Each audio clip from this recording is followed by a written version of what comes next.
그러므로 사랑을 받는 자녀같이 너희는 하나님을 본받는 자가 되고 그리스도께서 너희를 사랑하신 것 같이 너희도 사랑 가운데서 행하라. 그는 우리를 위하여 자신을 버리사 향기로운 제물과 희생 제물로 하나님께 드리셨느니라. 음행과 온갖 더러운 것과 탐욕은 너희 중에서 그 이름조차도 부르지 말라. 이는 성도에게 마땅한 바니라. 누추함과 어리석은 말이나 희롱의 말이 마땅치 아니하니 오히려 감사하는 말을 하라. 너희도 정녕 이것을 알거니와 음행하는 자나 더러운 자나 탐하는 자 곧 우상 숭배하는 자는 다 그리스도와 하나님의 나라에서 기업을 얻지 못하리니 누구든지 헛된 말로 너희를 속이지 못하게 하라. 이로 말미암아 하나님의 진노가 불순종의 아들들에게 임하나니 그러므로 그들과 함께하는 자가 되지 말라. 아멘. 사도 바울은 계속해서 하나님의 사랑을 받은 성도들이 하나님 아버지를 닮아가야 한다고 말씀하고 있습니다. 그래서 범사에 하나님께서 우리의 아버지가 되심을 인정해야 하고 또 삶의 모든 순간에 하나님과 우리가 동행해야 합니다.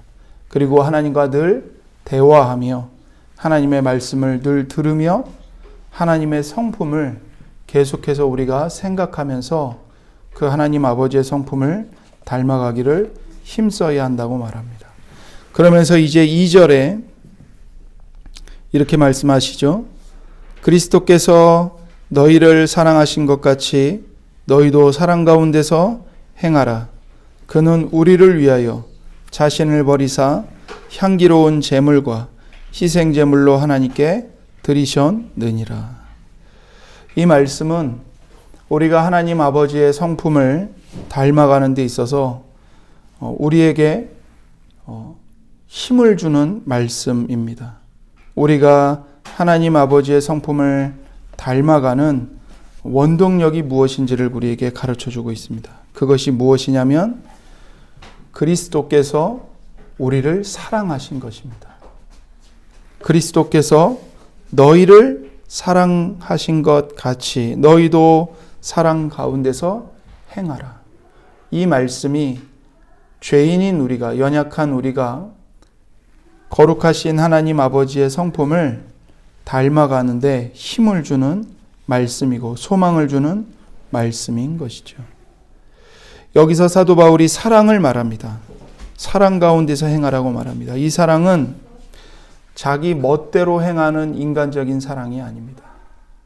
물론 거듭나지 않은 자연인들, 즉 다시 말해 타락한 아담의 후손으로 태어나서 아직 예수님을 구주로 믿지 않는 사람들도 사랑합니다. 그러나 인간의 사랑은 다 자기중심적이죠.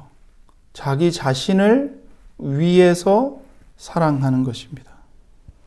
그 인간의 사랑은 자기 멋대로의 사랑이죠. 그러나 예수님이 우리에게 보여주신 사랑은 어떤 사랑입니까? 예수님의 사랑은 십자가의 사랑입니다. 십자가의 사랑은 어떤 사랑입니까? 죽어 마땅한, 지옥불에 던져져야 마땅한 죄인인 우리를 위해 예수님 스스로를 내어주신 사랑입니다. 한마디로 자기를 내어주신 희생적인 사랑입니다. 하나님의 성품을 닮아가는 최고의 방법은 무엇인가? 예수님을 닮는 것입니다. 예수님께서 죄인인 우리를 위해, 나를 위해 자기 자신을 버리신, 자기 자신을 내어주신 예수님의 그 희생적인 사랑을 본받는 것, 그 사랑을 따라 행하는 것, 그것이 바로 하나님 아버지의 성품을 닮아가는 유일한 길입니다. 그래서 예수님은 우리를 위해서 자기 자신을 내어주셨습니다. 이게 바로 희생입니다. 그러므로 우리도 다른 사람을 위하여 내 자신을 내어줌으로써 하나님을 닮아가는 자들이 되고 하나님을 닮아가는 삶을 살게 되는 것입니다. 예수님은 자기 자신을 우리를 위하여 버리심으로 향기로운 제물과 희생 제물로 하나님께 드리셨습니다. 2절에 그렇게 말씀하시죠. 그는 우리를 위하여 자신을 버리사 향기로운 제물과 희생 제물로 하나님께 드리셨느니라.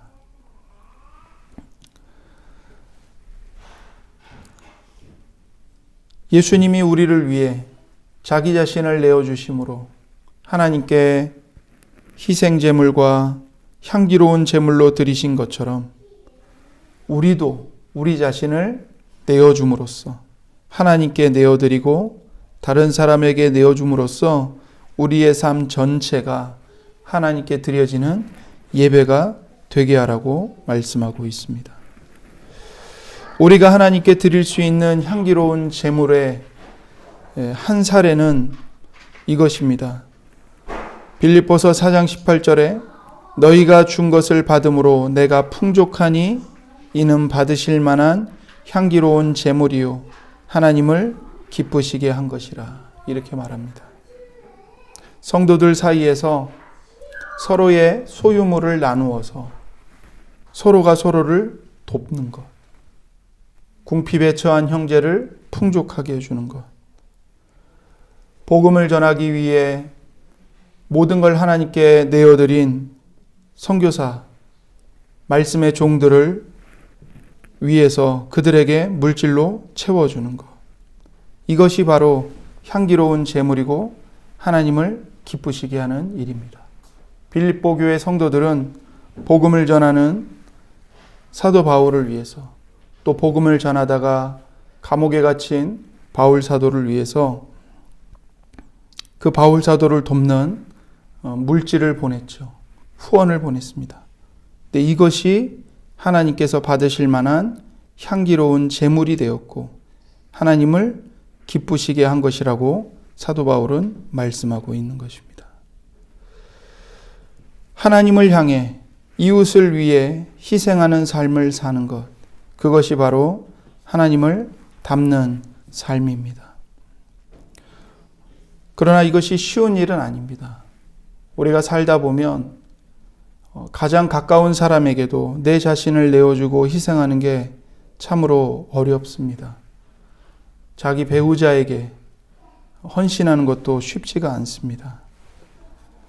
우리는 우리 자신의 연약함을 인정하고 우리가 죄인임을 하나님 앞에 고백하며 우리를 위해 희생제물이 되신 예수님을 매일매일 바라봐야 합니다. 예수님께서 나를 위해 어떻게 행하셨는지를 곰곰이 생각하고 그 예수님의 보혈로 죄 씻음을 받고 하나님, 내가 정말 이기적인 죄인입니다. 내가 정말 이기적인 인간입니다. 나의 죄를 자복하고 그러나 하나님께서 이런 이기적인 죄인인 나까지도 하나님의 아들이신 예수님을 희생하시어 저를 구원해 주신 것을 제가 믿습니다. 하나님 도와주세요. 기도하며 예수님을 의지하여 내 자신을 다른 사람에게 내어주기를 힘써야 합니다. 그래서 하나님을 닮아가는 삶의 길은 그리스도 예수께서 자기 자신을 희생하신 그 사랑을 본받아 사랑하며 살아가는 것, 자신을 내어주며 살아가는 것이라고 말을 하고 있습니다.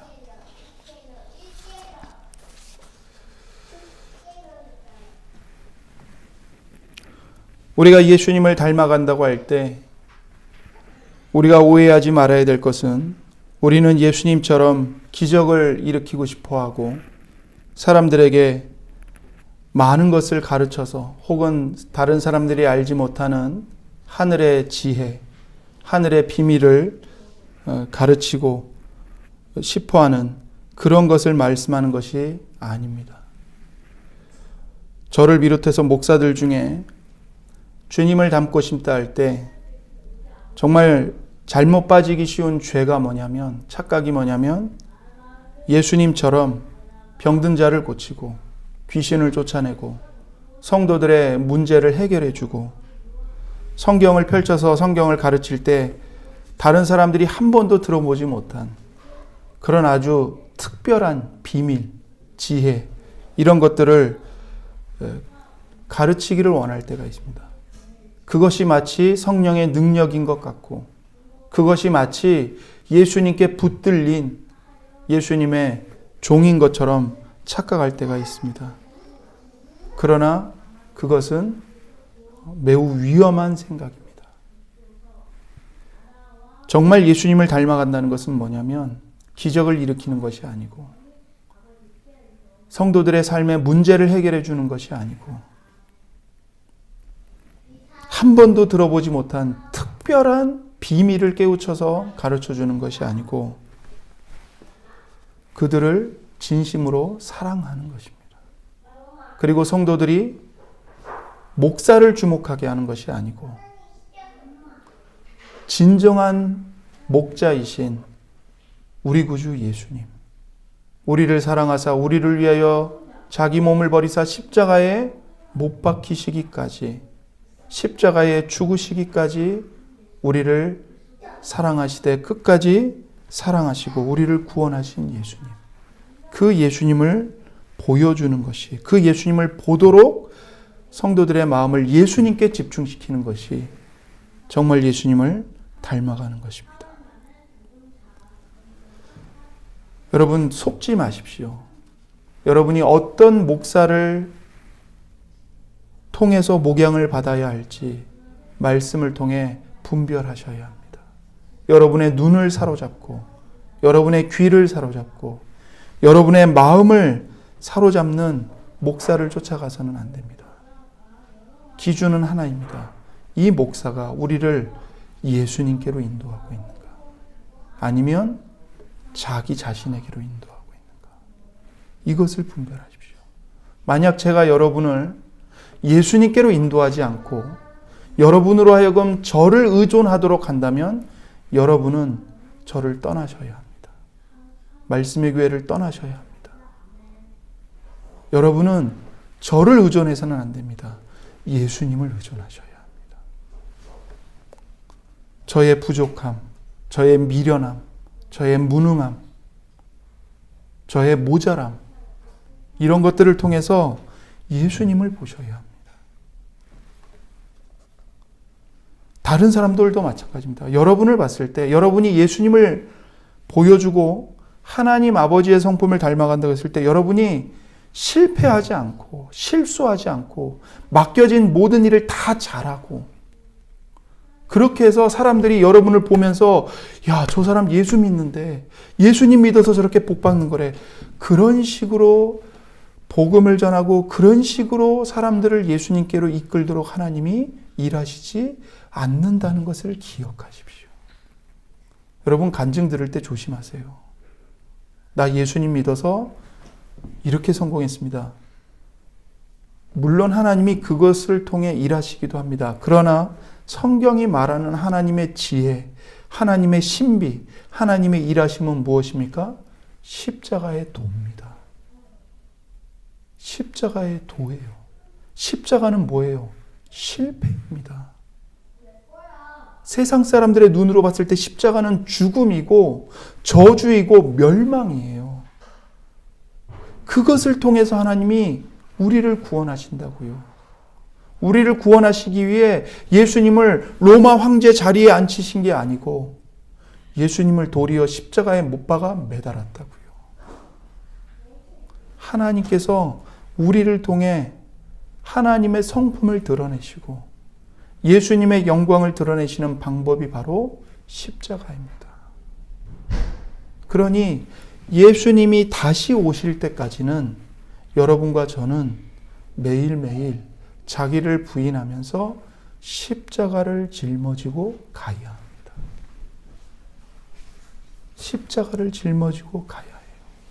십자가를 짊어지고 갈 때에 우리는 비로소 예수님이 어떤 분이신지를 선명하게 드러낼 수 있는 겁니다. 십자가를 지고 간다는 것은 무엇일까요? 하나님께서 여러분과 저에게 주신 각자만이 가지고 있는 연약함, 각자가 자기 인생에 가지고 있는 이 해결되지 않는, 이해되지 않는 문제, 정말 잘해보고 싶은데 마음대로 되지 않는 내 자신, 나의 부패한 모습, 나의 죄성, 나의 미련함, 이 모든 문제의 원흉이 되는 나 자신을 짊어지고 끝까지 주님을 따라가는 겁니다. 바로 여러분의 연약함을 통해서 주님의 능력이 나타난다는 것을 기억하십시오. 여러분, 사도 바울이 뭐라고 고백했습니까? 나는 나의 여러 가지 약한 것을 자랑하노라. 사도 바울이 성령의 능력을 받아서 귀신 쫓아내고 병자 고치고, 사람들이 어떻게 했어요? 사도 바울이 가졌던 손수건만 가져가서 병자에게 얹어도 병이 나오니까 사람들이 사도 바울이 지나가면 그 그림자에게라도 비추면 병이 나올까 봐 그렇게 사람들이 사도 바울을 쫓아다녔는데, 사도 바울이 그걸 자랑하는 게 아니에요. 나의 여러 약한 것들을 자랑한다는 거예요. 내 몸에 박힌 사탄의 가시를 자랑한다는 거예요. 왜요? 그 약한 것에서 주님의 은혜가 나타나고, 그 약한 것 때문에 사도 바울이 교만해지지 않을 수 있고, 만약에 그 가시가 없었다면 사도 바울은 기독교 역사상 최초의 이단 교주가 됐을 겁니다. 근데 하나님이 주신 그 사탄의 가시 때문에 바울을 끊임없이 괴롭히는, 끊임없이 연약하게 만드는, 바울이 3번이나 기도했는데 하나님이 빼주지 않은 그 사탄의 가시, 사도 바울의 문제, 고통, 연약함 때문에 사도 바울은 죽을 때까지 하나님 앞에 겸손할 수 있었고, 예수님의 종으로 섬기고 자기 자신을 내어줄 수 있었던 겁니다. 여러분, 여러분의 잘난 모습으로 사람들에게 다가가려고 하지 마십시오. 여러분이 뭔가를 가지고 있는 모습으로, 여러분이 쌓은 커리어와 스펙으로 사람들에게 가서 도움 주려고 하지 마십시오. 여러분의 연약함을 갖고 가십시오. 여러분의 실패, 여러분이 걸려 넘어진 것, 매일매일 하나님 앞에서 여러분의 가슴을 치면서 하나님, 나는 죄인입니다. 나를 불쌍히 여겨주십시오 라고 자복할 수밖에 없는 여러분의 그 연약함, 그 죄와의 몸부림, 싸움, 여러분의 죄성 때문에 나는 날마다 내 자신을 십자가에 못 박을 수밖에 없고, 나는 날마다 십자가에 못 박히신 예수님을 바라보지 않고는, 예수님께 매달리지 않고는 단 한순간도 하나님의 자녀로 살 수 없습니다 하는 그 여러분의 연약함을 가지고 하나님 앞에 나아가시고 이웃들에게 나아가십시오. 여러분의 연약함을 통해 하나님의 능력이 나타납니다. 여러분의 연약함을 통해, 여러분의 무능함을 통해 예수님의 희생과 예수님의 사랑이 나타납니다. 그래서 사도 바울은 이렇게 말한 겁니다. 빌립보서 3장에 내가 그리스도와 그 부활의 권능과 그 고난의 참여함을 알고자 하여 그의 죽으심을 본받아 어떻게 해서든지 죽은 자 가운데서 부활에 이르려 하노니 내가 이미 얻었담도 아니요 온전히 이루었담도 아니라 오직 내가 그리스도 예수께 잡힌 바 된 그것을 잡으려고 달려가노라.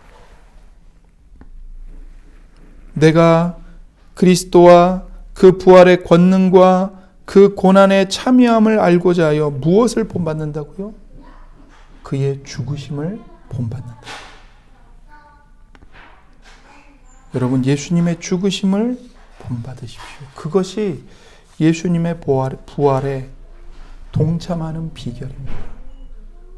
여러분의 연약함을 짊어지고 여러분도 용서하지 못하는 여러분의 자신을 짊어지고 예수님이 여러분에게 주시는 고난을 달게 감수하십시오. 그리고 끝까지 예수님을 따라가시기 바랍니다. 그렇게 우리는 함으로써 예수님을 나의 삶의 주인으로 모시고 살아가게 되는 겁니다. 여러분에게 연약함이 없고 여러분에게 고통이 없고 여러분에게 해결되지 않는 문제가 없으면요, 여러분은 저를 비롯해서 저도 마찬가지고 절대로 예수님을 주인으로 모시지 않습니다. 예수님을 이용해 먹으려고 하지 예수님을 주인으로 삼고 내가 예수님의 종이 되지 않아요. 내 인생에 해결되지 않는 문제가 있고 나의 고통이 있고 여전히 나를 괴롭히는 죄성이 있기 때문에 우리는 십자가의 은혜만을 의존하여 예수님을 나의 주인으로 모시고 예수님께 매달리고 예수님께 순종하며 살아갈 수 있는 것입니다. 그러니까 여러분, 이게 매우 신비한 겁니다. 여러분의 발목을 잡는 죄성들이 있죠. 내가 이것만 없으면 더 주님을 잘 섬길 수 있을 텐데, 그런데 신기하게도 그것 때문에 여러분이 예수님께 더 매달린다는 것을 기억하십시오. 그게 없으면 여러분 물론 더 잘할지 모릅니다. 경건 생활 더 잘할 거고요. 여러분이 주님을 위해서 하고 싶은 일 더 탁월하게 잘할지 모릅니다. 그러나 그 죄성이 없다면 여러분과 저는 금방 사탄의 자리에 오르고도 남을 죄인들입니다.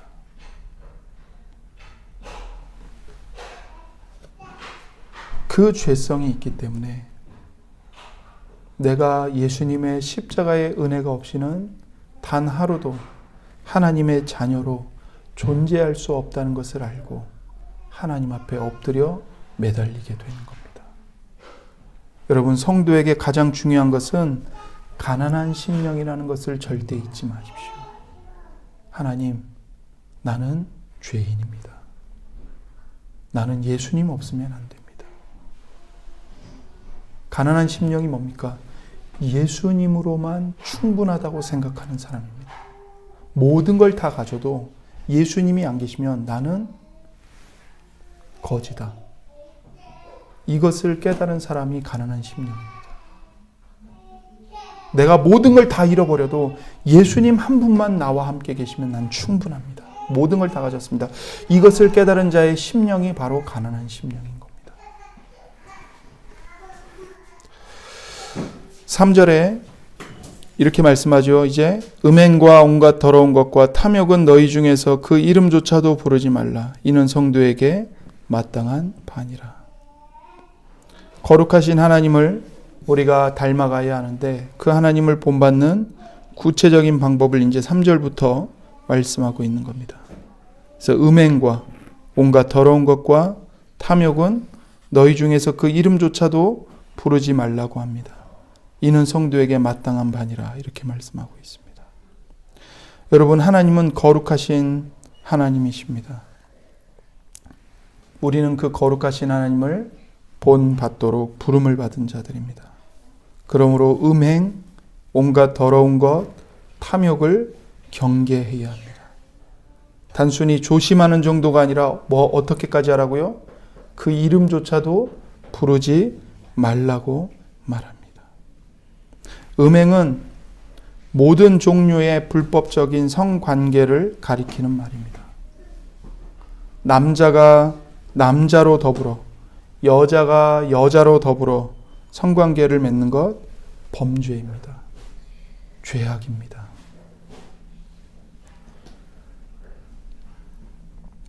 사람이 아닌 다른 것과의 성관계도 큰 죄입니다.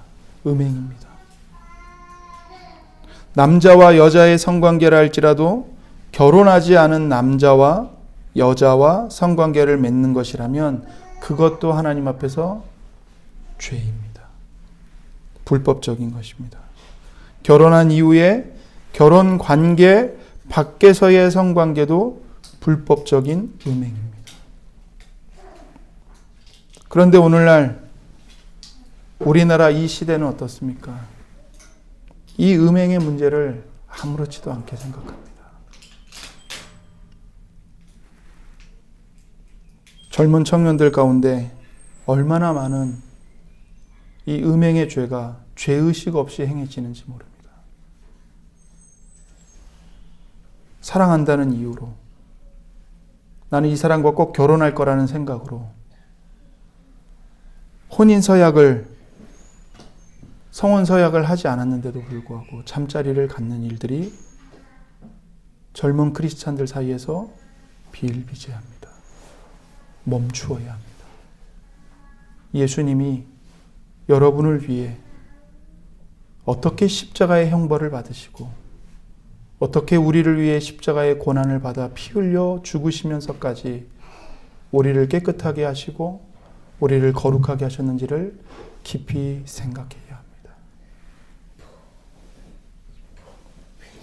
오늘 우리나라에서는 간통죄가 폐지되었습니다. 결혼한 이후에도 배우자가 아닌 다른 여성, 남성과 잠자리를 가지는 것을 더 이상 불법으로 간주하지 않습니다. 심지어 결혼한 유부녀, 유부남과 잠자리를 해도 죄가 성립되지 않아서 처벌할 수 없는 상황까지 왔습니다. 그러나 여러분, 인간들이 아무리 죄를 자기들 마음대로 규정하고 법을 바꿔도 제7계명 간음하지 말라고 거룩한 율법을 제정하신 하나님은 살아계십니다. 그리고 그 하나님은 불꽃 같은 눈동자로 한 사람 한 사람을 감찰하고 계십니다. 사람들이 죄가 아니라고 해서 죄가 아닌 게 아닙니다. 법원에서 합법이라고 해서 합법인 게 아닌 거죠. 진정한 재판관이신, 최고의 재판관이신 하늘에 계신 하나님께서 모든 사람의 삶을 심판하고 계십니다. 아무리 성도덕의 기준이 느슨해진 시대라 할지라도 하나님의 사람은 하나님의 기준을 따라가야 합니다. 우리는 하나님의 사람입니다. 우리는 하나님의 기준을 따라 사는 사람들입니다. 그러므로 음행을 피해야 합니다. 여러분, 음행은 몸 밖에 짓는 죄가 아니고 자기 몸 안에 짓는 죄라는 것을 잊지 마십시오. 고린도전서 6장 18절에 음행을 피하라. 사람이 범하는 죄마다 몸 밖에 있거니와 음행하는 자는 자기 몸의 죄를 범하느니라. 이렇게 말씀합니다. 음행은 자기 몸에 자기가 죄를 범하는 겁니다. 그래서 음행은 자신이 가해자인 동시에 피해자가 되는 특이한 범죄예요. 음행을 범하면 자기가 가해자가 되면서 자기 몸의 죄를 범하기 때문에 동시에 피해자가 되는 겁니다. 우리의 몸은 하나님의 성전입니다. 그 하나님의 성전인 몸에 음행이라는 죄를 짓는 것이 얼마나 무서운 죄입니까? 우리 몸 안에 계시는 하나님을 모독하는 행위입니다. 그렇기 때문에 사도 바울은 음행과 온갖 더러운 것, 그 이름조차도 부르지 말라는 겁니다. 그런 농담조차도 하지 말고 그런 것에 함께하지 말라고 말씀하고 있습니다. 여러분, 가장 심각한 음행은 영적인 것입니다. 영적인 음행은 우리의 신랑이 되시는 하나님을 버리고 다른 우상들을 섬기는 거죠. 여러분, 우상이라고 했을 때 그것을 단순히 타종교라고만 국한하지 마십시오. 타종교만을 말하는 게 아닙니다. 내가 하나님보다 다른 것을 더 기뻐하고 하나님보다 다른 것을 더 의존하고 있다면 그것이 곧 우상입니다. 그리고 그 우상은 항상 자기 자신을 위해 만듭니다. 그래서 심지어 하나님까지도 우상으로 만들 수 있습니다. 우리는 하나님을 섬겨요. 근데 하나님을 사랑해서 섬기는 게 아니라 벌 받을까 봐 무서워서 섬기고, 혹은 하나님을 잘 섬겨야 복을 받기 때문에 하나님을 섬겨요. 그것은 하나님을 우상 취급하는 겁니다. 그것은 하나님을 거룩하신 하나님으로 경배하는 것이 아니고 하나님을 우상 숭배하는 것입니다. 진정한 하나님을 섬기는 것은 하나님이 너무 좋아서, 하나님이 너무 기뻐서, 하나님이 너무 좋으신 분이고 선하신 분이고 나에게 너무나도 무한한 사랑을 베풀어 주신 분이기 때문에 그 하나님의 사랑에 감격하여 나도 하나님을 사랑하고 하나님을 기뻐하고 하나님을 즐거워하는 것입니다. 그리하여 모든 걸 다 잃어버린다 할지라도 하나님이 나와 함께 계신다면 그것으로 충분하고 만족하게 여기는 것, 이게 진정한 하나님을 하나님으로 경외하는 것입니다.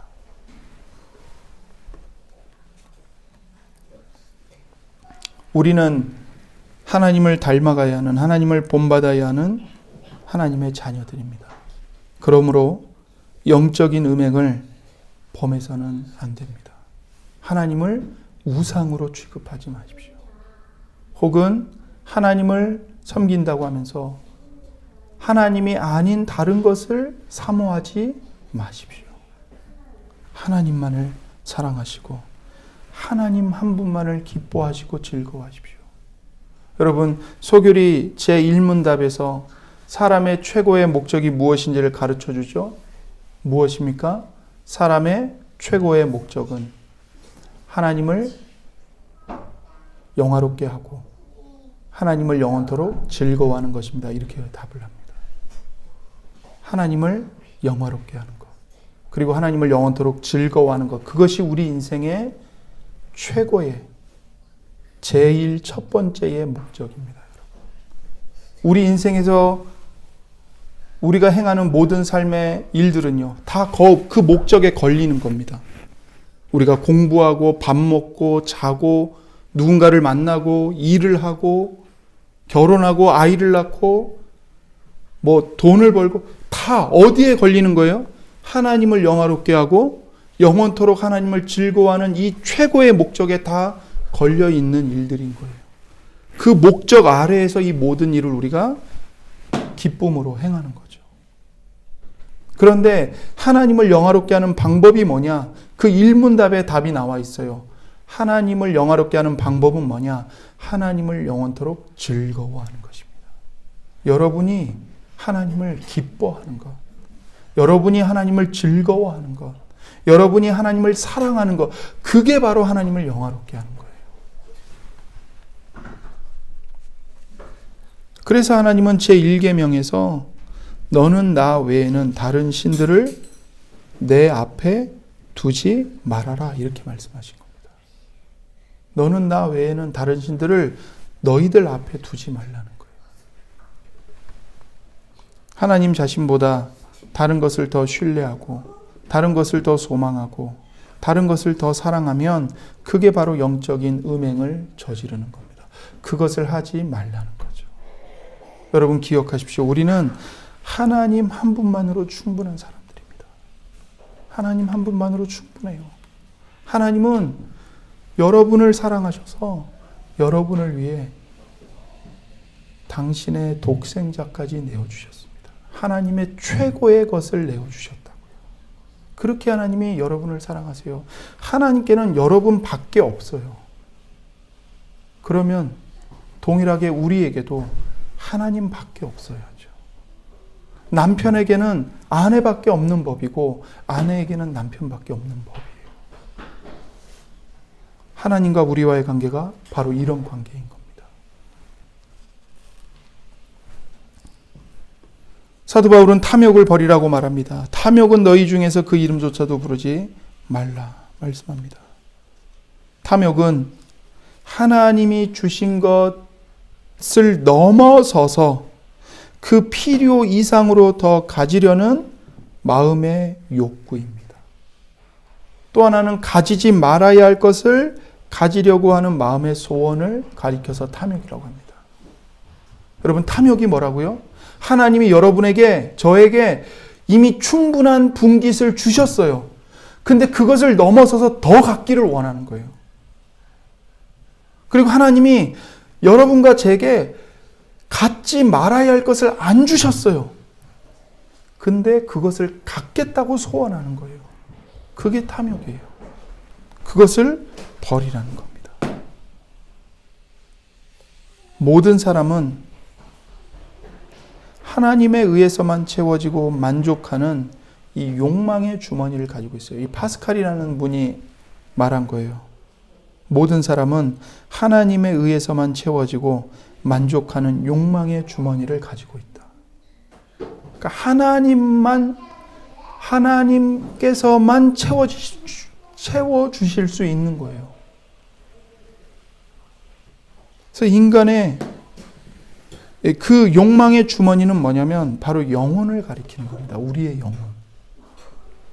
인간의 영혼은 하나님의 영원하고 무한하고 불변적인 사랑, 그리고 하나님의 진리, 하나님의 은혜로 채워지지 않으면 결코 만족할 수가 없습니다. 여러분이 우주를 다 가져도 여러분은 절대 만족 못해요. 왜 그런지 아세요? 하나님이 여러분을 우주보다 더 큰 존재로, 더 존귀한 존재로 창조하셨기 때문입니다. 예수님이 뭐라고 말씀하셨어요? 천하보다 더 귀한 영혼이라고 하셨어요. 천하보다 더 귀한 영혼. 여러분이 하늘과 땅을 다 가져도 그 하늘과 땅에 있는 모든 것이 여러분을 만족시켜 주지 못해요. 왜요? 여러분의 영혼이 그 하늘과 땅, 이 광대한 우주보다 훨씬 더 크기 때문에 그래요. 여러분의 영혼을 채우려면 여러분의 영혼보다 더 큰 대상으로 채워야 돼요. 근데 여러분의 영혼보다 더 큰 대상은 하나님 한 분밖에 없어요. 한 분밖에 없어요. 하나님으로 채우지 않는 이상 우리의 영혼은 그 무엇으로도 채워지지 않아요.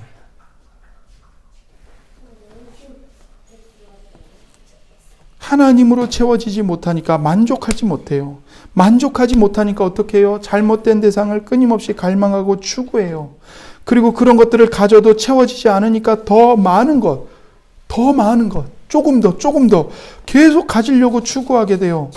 그러면서 탐욕이 점점 커지는 거예요.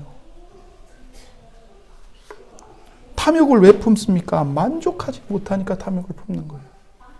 예수님이 뭐라고 말씀하셨죠? 누가복음 12장 21절에 자기를 위하여 재물을 쌓아두고 하나님께 대하여 부요하지 못한 자가 이와 같으니라. 자기를 위하여 재물을 쌓아두고 하나님께 대하여 부요하지 못한 자가 이와 같으니라. 자기를 위해서 재물은 쌓으면서도 하나님에 대해서는 부요하지 못해요. 그러니까 탐욕에 빠지는 거예요. 하나님의 것으로 채워져야 되는데 재물, 바꿔 말하면 이 땅에 있는 것들, 돈, 성공, 명예, 사람들의 칭찬과 인정, 쾌락, 이런 것들로만 채우려고 하는 거예요. 하나님으로는 조금도 채우려고 하는 마음이 없어요. 그러니까 사람들이 탐욕에 빠져서 허우적대며 살아가는 거예요.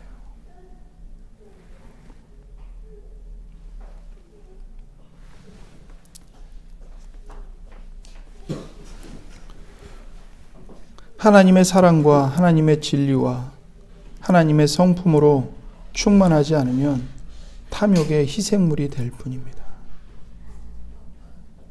여러분, 하나님으로 우리 영혼이 채워진다고 하는 것은 무슨 뜻이냐면 예수님의 십자가의 희생으로 우리 영혼을 채운다는 거예요.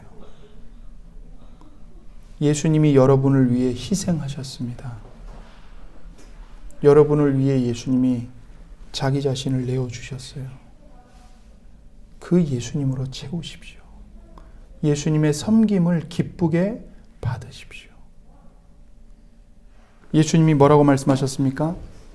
나는 섬김을 받기 위해 온 것이 아니라 나는 도리어 섬기러 왔다.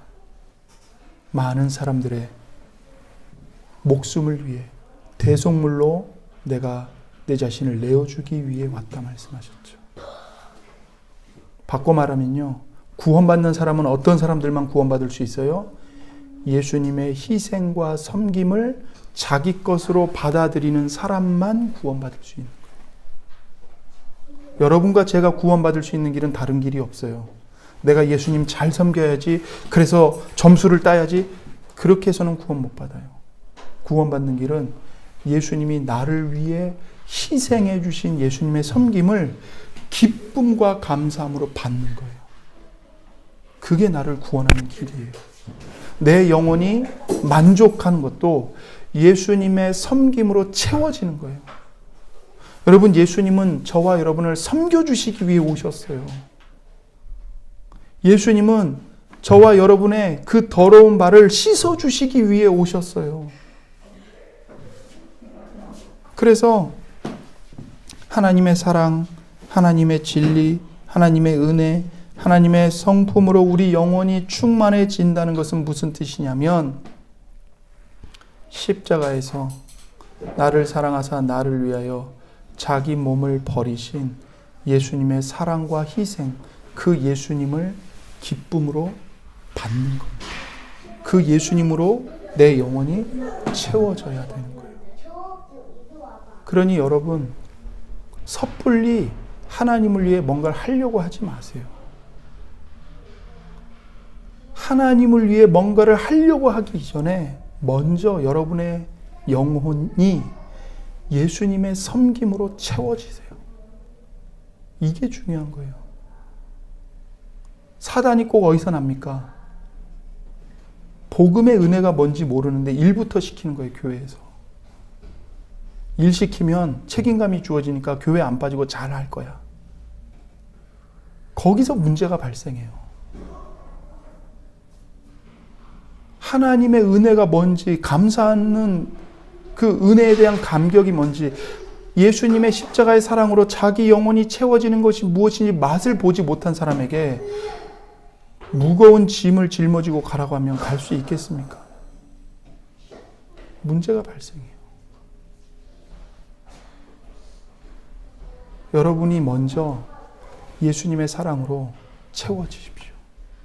예수님의 섬김과 예수님의 희생으로 여러분의 영혼이 만족을 누리십시오. 그리고 하나님께서 여러분에게 행하라고 하시는 일을 행하십시오. 섬기라고 하시는 일을 섬기십시오.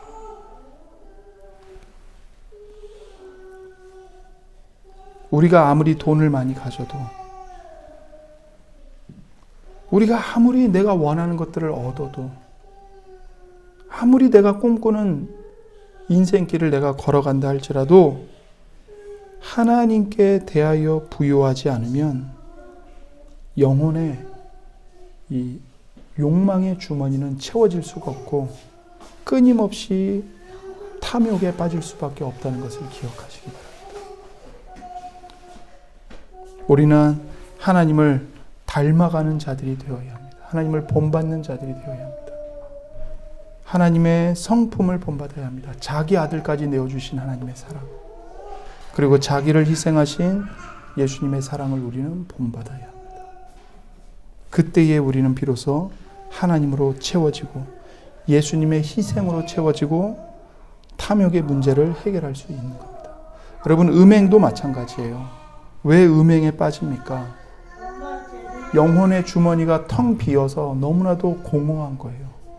그러니까 음행이라는 쾌락을 수단으로 해서 만족을 얻으려고 하는 거죠.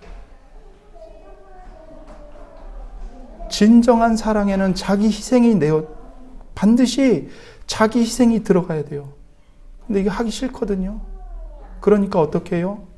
그냥 하룻밤 만나서 성적인 관계 육체적인 쾌락을 탐닉하고 끝내는 것으로 그 사랑을 때우려고 하는 거예요.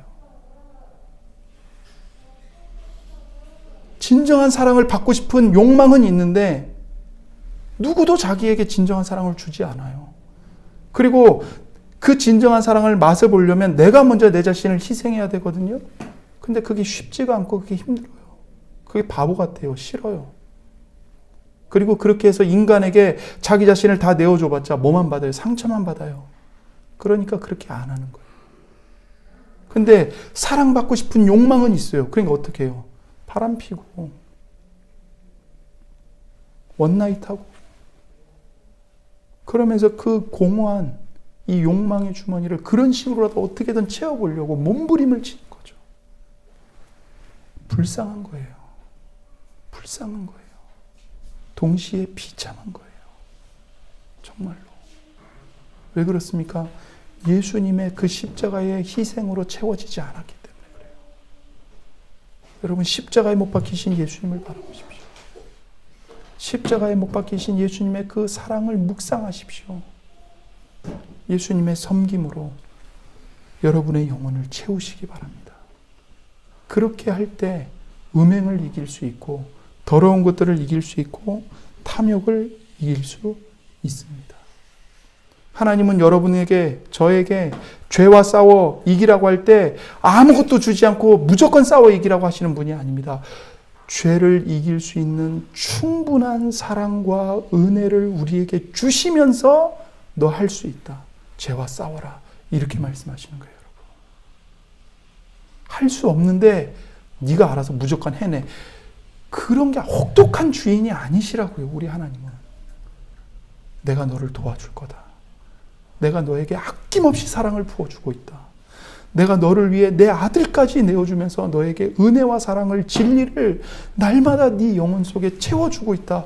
싸울 수 있다. 그러니 넌 싸울 수 있다. 넌 일어날 수 있다. 말씀하시는 겁니다. 속지 마십시오.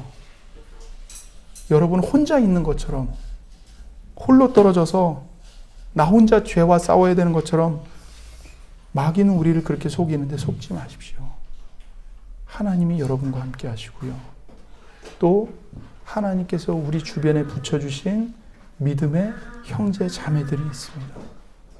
성도들과의 사귐, 성도들과의 교통, 이것들을 통해서 하나님이 우리에게 또 힘을 북돋아 주시고 넘어진 우리의 마음을 다시 일으켜 세워 주십니다.